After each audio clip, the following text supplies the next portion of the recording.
एकादश स्कन्धः अथ चतुर्दशोऽध्यायः 14th chapter उद्धव उवाच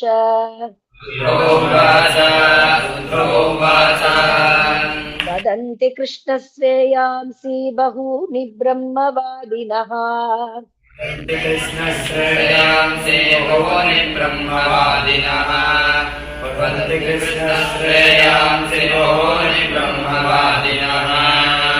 तेषां विकल्पप्राधान्यम् उताहो एकमुख्यता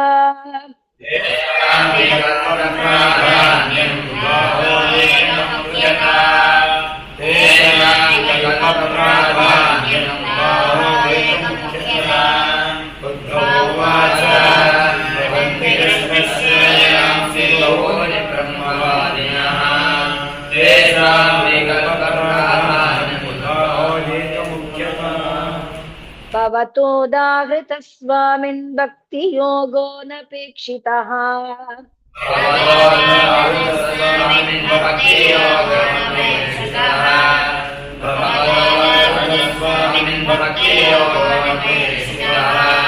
निरस्य सर्वतः सङ्गं येन त्वय्याविशेन्मनः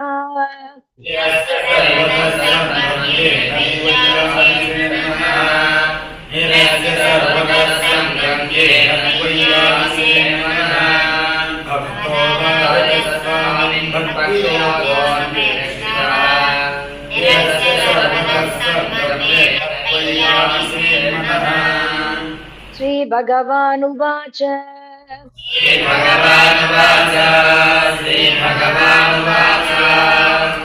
कालेन नष्टा प्रलये वाणीयं वेद संहिता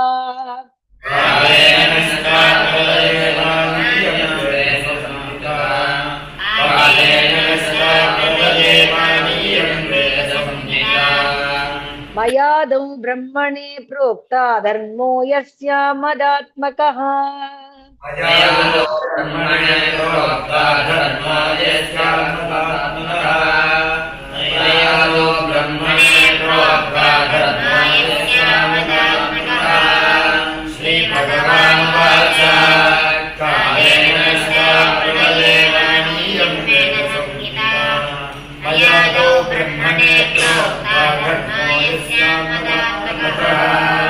तेन प्रोक्ता च पुत्राय मनवे पूर्वजाय सा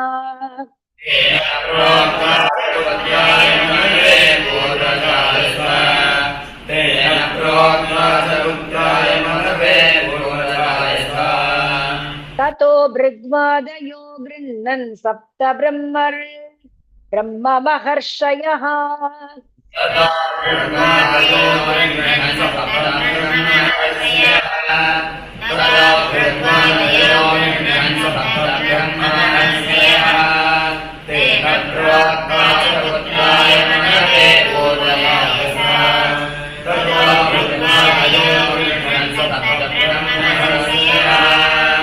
तेभ्यः पृथिव्यः तत्पुत्रा देवदानवगुह्यकाः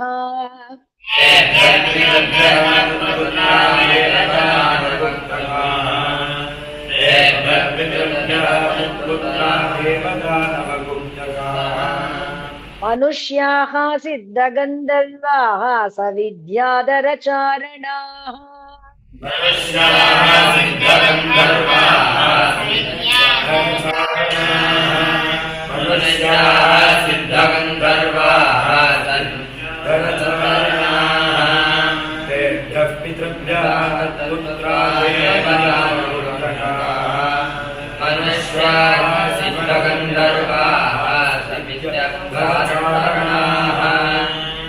किं देवा किन्नरा नागा रक्षः किं पुरुषादयः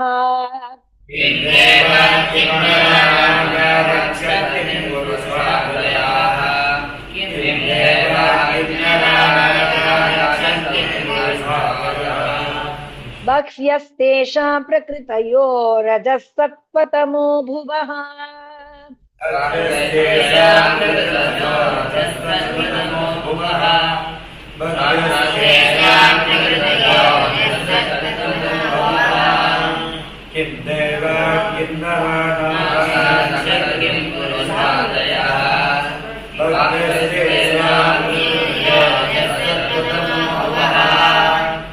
याभिर्भूतानि भिद्यन्ते भूतानामतयस्तथा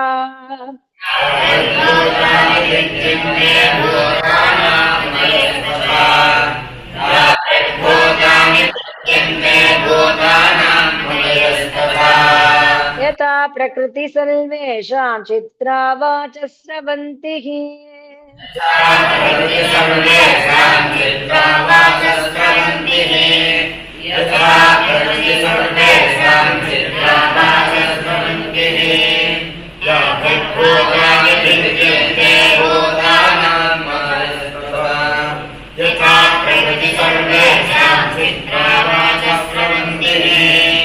एवं प्रकृति वैचित्र्याद् विद्यन्ते मतयो नृणाम्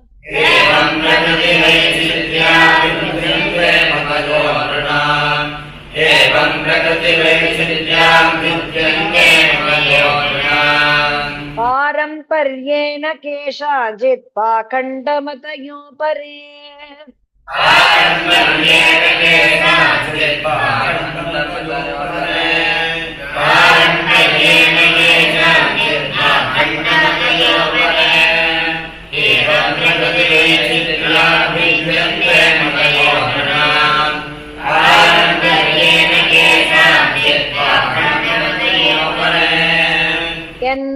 यन्मायामोहितधियः पुरुषाः पुरुषर्षभ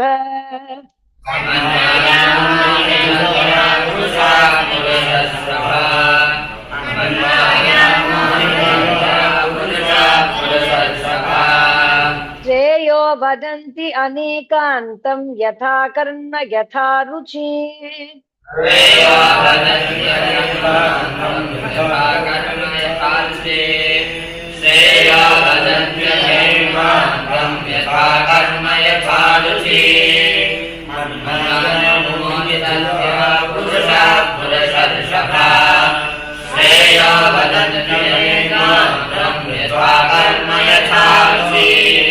धर्ममेके यशश्चान्ये कामं सत्यं दमं शमम्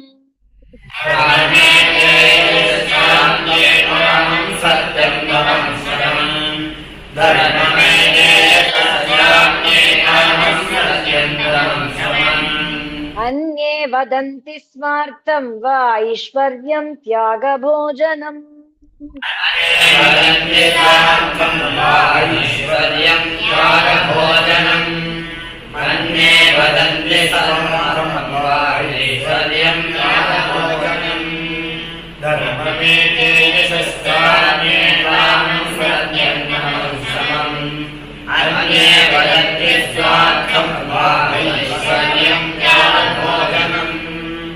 केचिद् यज्ञतपोदानं व्रतानि नियमान्यमान्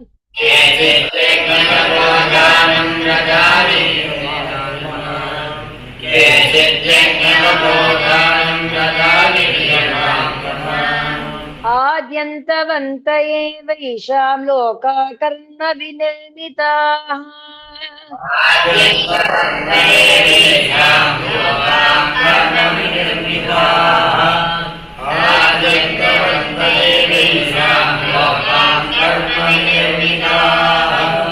दुःखोदर्कांस्तमोनिष्टाः क्षुद्रानन्दासु चार्पिताः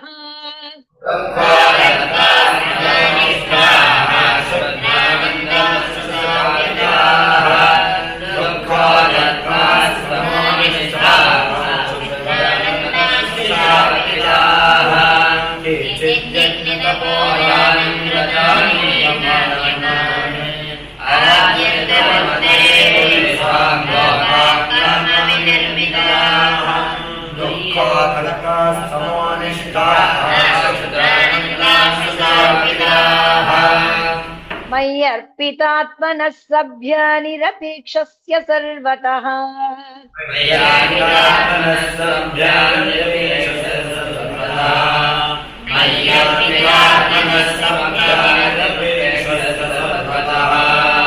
मया आत्मना सुखं यत्तत् कुतस्याद् विषयात्मनाम्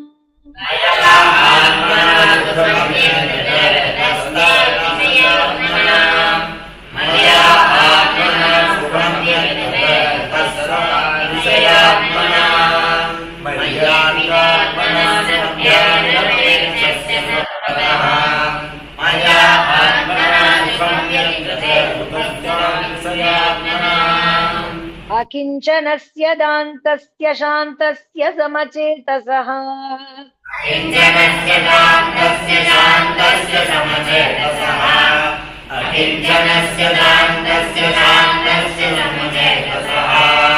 मया सन्तुष्टमनसः सर्वसुखमया दिशः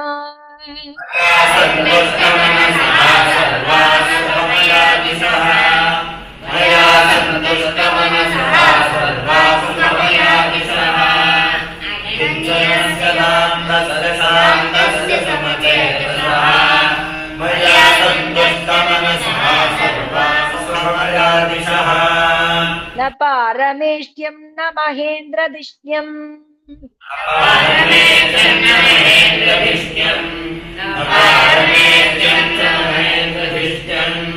न सार्वभौमं न रसाधिपत्यम्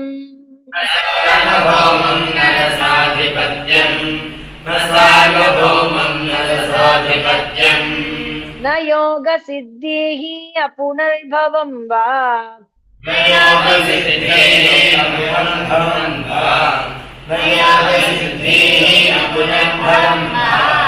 मयि अर्पितात्मा इच्छति मद्विनान्यत्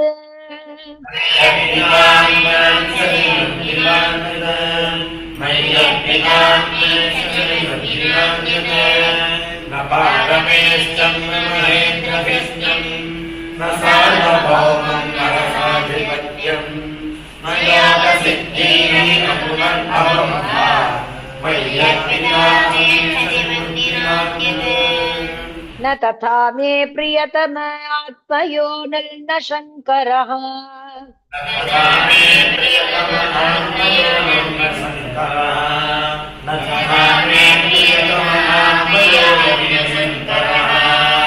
न च सङ्कर्षणो न स्नेहेनैवात्मा च यथा भवान्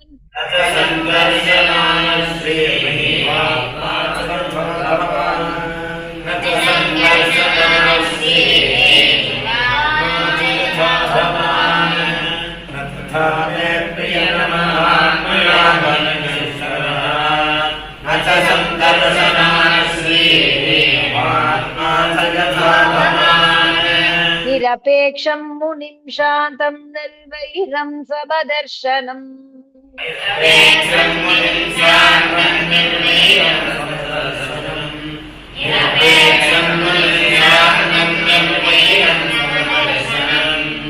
अनुव्रजाम्यहं नित्यं पूये येत्यङ्घ्रिरेणुभिः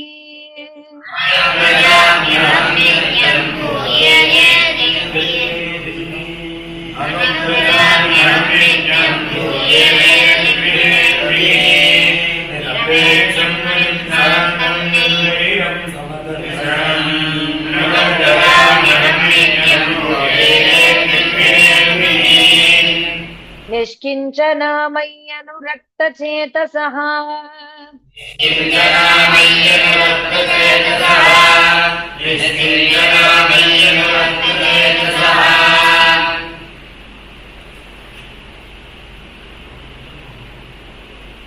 निष्किञ्चना मय्यनुरक्तचेतसः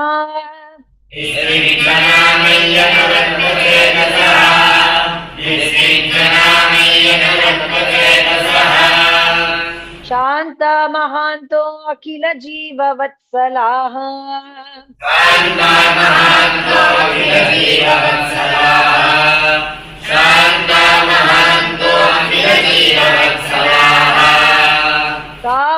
कामैरनालब्धधियो जुषन्ति यत्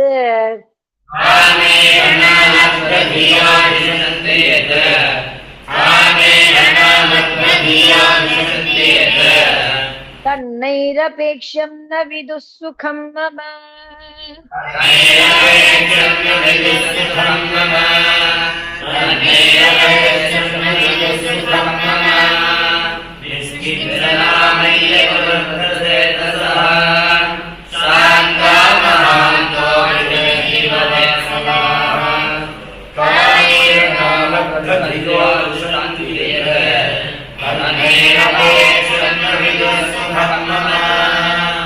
वाद्यमानोऽपि मद्भक्तो विषयैरजितेन्द्रियः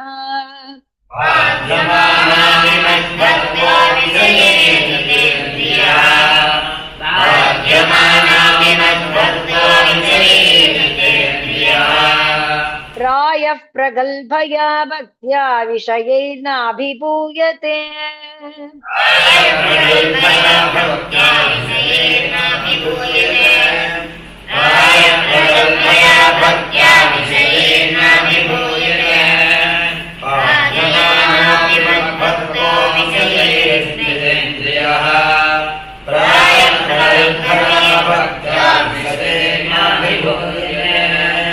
यथाग्निः सुसमृद्धार्चिः करोत्येधांसि भस्मसात्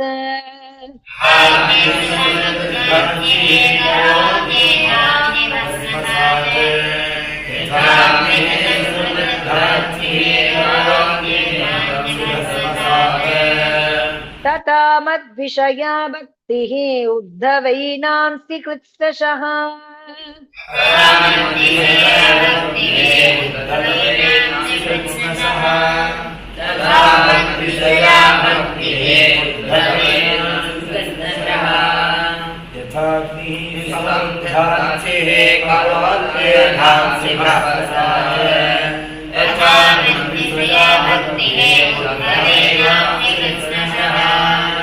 न साधयति मां योगो न सांख्यं धर्म उद्धव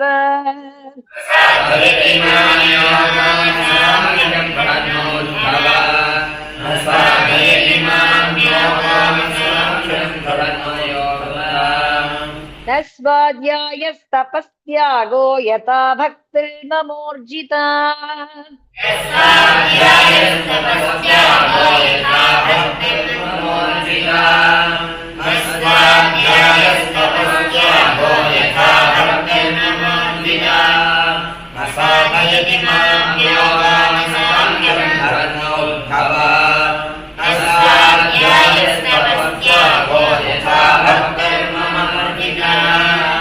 भक्त्याहमेकया ग्राह्यः श्रद्धया आत्मा प्रियः सताम्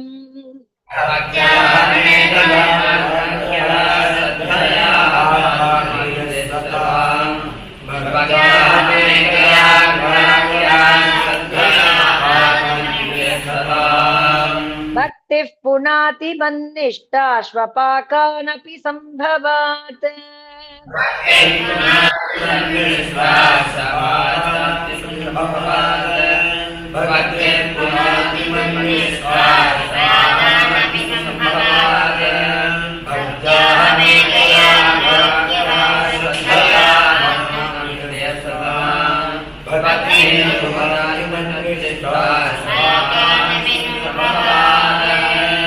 धर्मः सत्यदयोपेतो विद्या तपसान्विता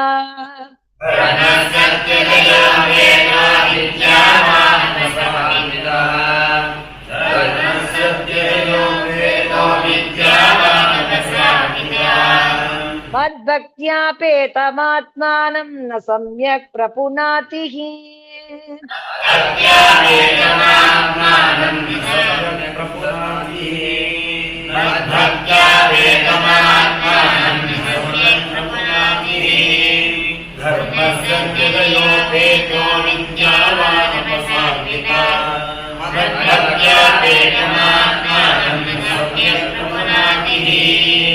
कथं विना रोमहर्षं द्रवता चेतसा विना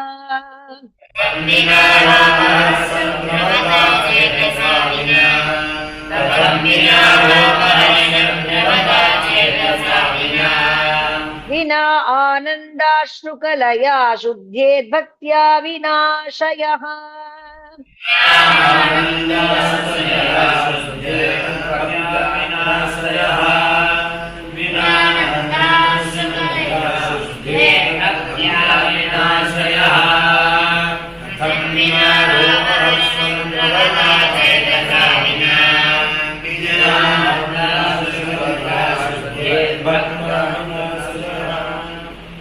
वाग्गद्गदा द्रवते यस्य चित्तम्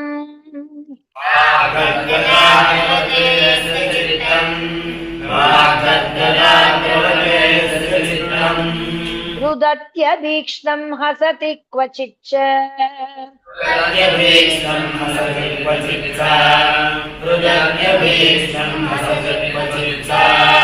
विलज्ज उद्गायति नृत्यते च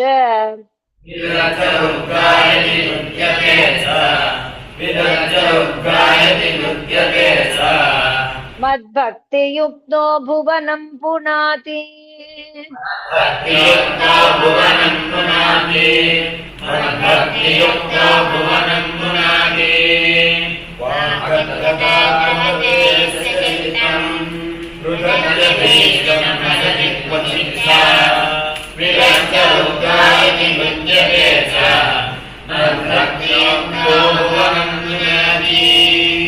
यथाग्निना हेममलं जहाति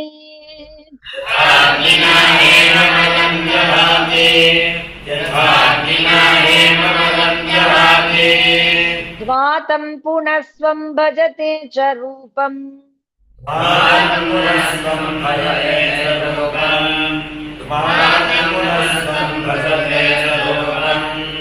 आत्मा च कर्मानुशयं विधूय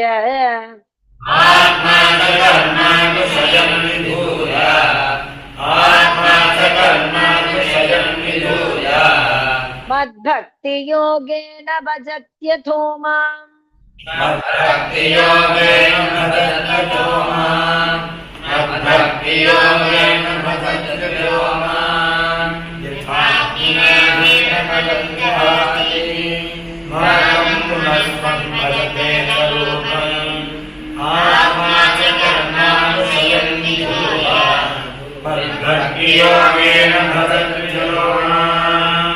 यथा यथा आत्मा परिवृज्यते सौ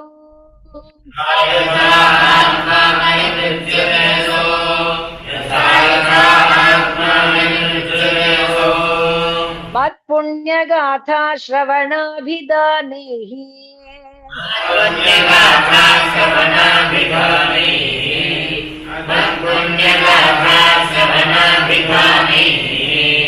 तथा तथा पश्यति वस्तु सूक्ष्मम्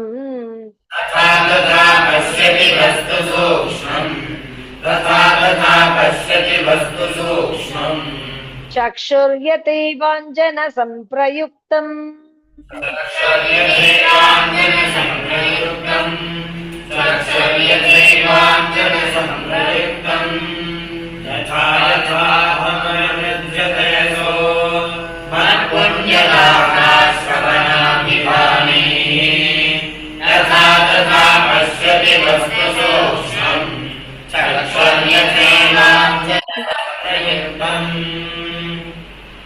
विषयान् ध्यायतश्चित्तं विषयेषु विषज्यते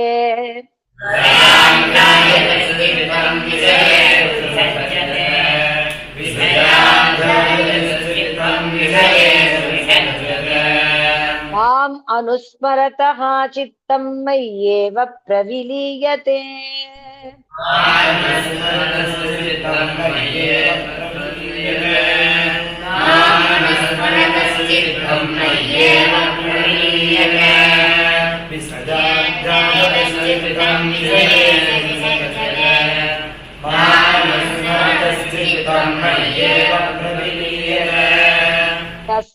तस्मादसदभिध्यानं यथा स्वप्नमनोरथम्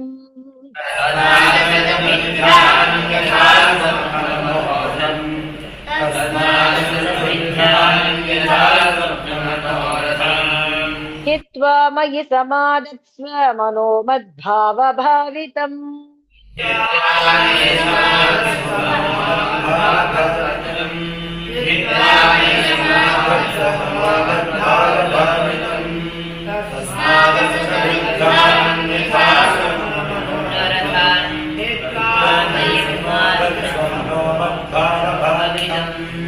स्त्रीणां स्त्रीसङ्गिनां सङ्गं त्यक्त्वा दूरत आत्मवान्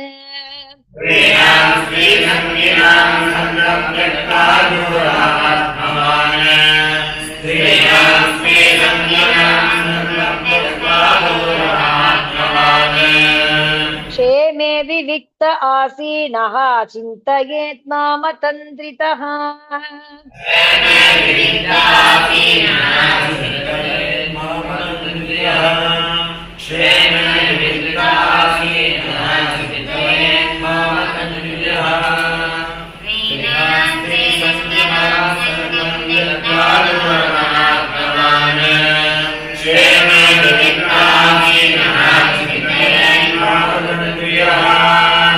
न तथास्य भवेत्क्लेशो बन्धश्चान्यः प्रसङ्गतः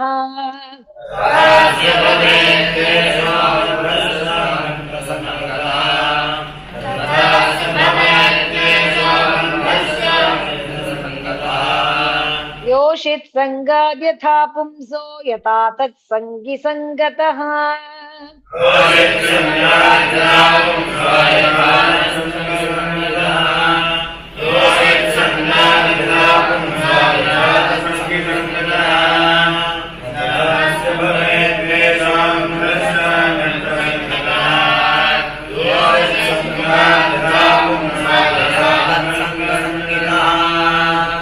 उद्धव उवाच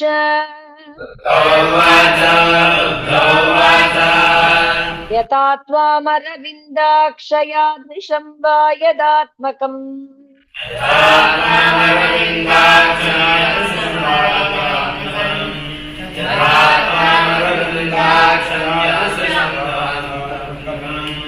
ध्याये मुमुक्षुरे तन्मे ध्यानं त्वं वक्तुमर्हसि